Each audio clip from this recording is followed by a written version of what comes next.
Assalamualaikum. Today I am here with a new recipe. Have you tried any of my recipes? Let me know. And for more video, stay tuned and subscribe to my channel. Let's start.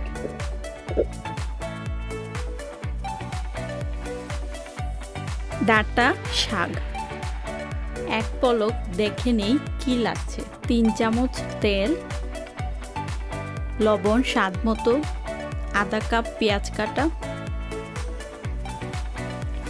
3টি শুকনো মরিচ, আধা cup ধনেপাতা, আধা cup রসুন কুচি, 5টি লাল কাঁচামরিচ, 1 বাটি ডাটা শাক কুচি করে কাটা। আপনাদের সুবিধার্থে দেখিয়ে দিচ্ছি, খুব চিকন করে কেটে নেবেন। চুলায় কড়াই বসিয়ে কড়াইটা গরম করে নিলাম। এখন দিয়ে দিচ্ছি তেল। তেলটা গরম করে নিচ্ছি। গরম হয়ে যাওয়ার পর দিয়ে দিচ্ছি প্রথমে রসুন কুচি,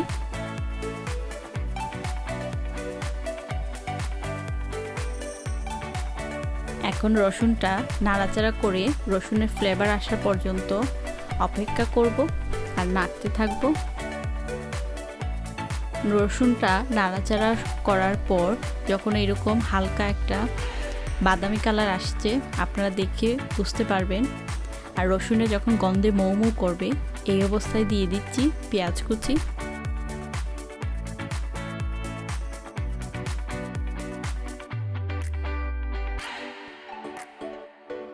বরাবরের মতো নাড়াচাড়ার উপর ভেজে নিব।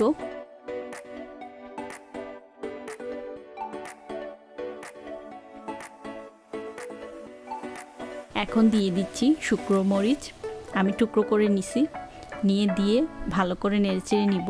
এটা আমার দাদু বা নানুর স্টাইলে বানানো, আপনারা ডেফিনেটলি ট্রাই করে দেখবেন, স্বাদটা বেড়ে যাবে। আর অবশ্যই রসুনটাকে আগে ভেজে নেবেন। সব কিছু ভালো করে ভাজা হয়ে গেছে আর গন্ধে একটা মৌ মৌ করছে, আপনারা তার সুগন্ধিটা পাচ্ছেন না। এখন দিয়ে দিচ্ছি শাক। শাকটা আপনারা চেষ্টা করবেন চিকন করে কেটে নিতে।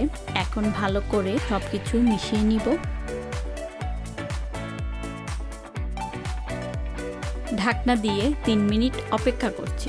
3 মিনিট পর ঢাকনা খুলে দেখে নিচ্ছি। এখন শাকটা উল্টে পাল্টে নিব।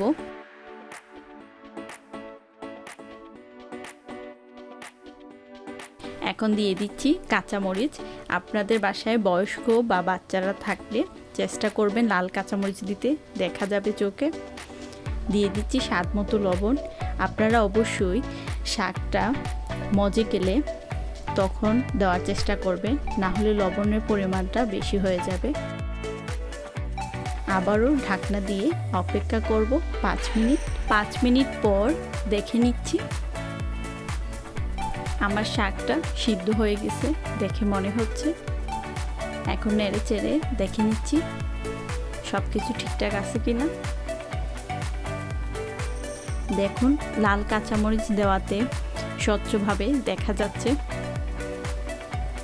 খেতে চাইলে খেতে পারে, না খেলে ফেলে দিবেন।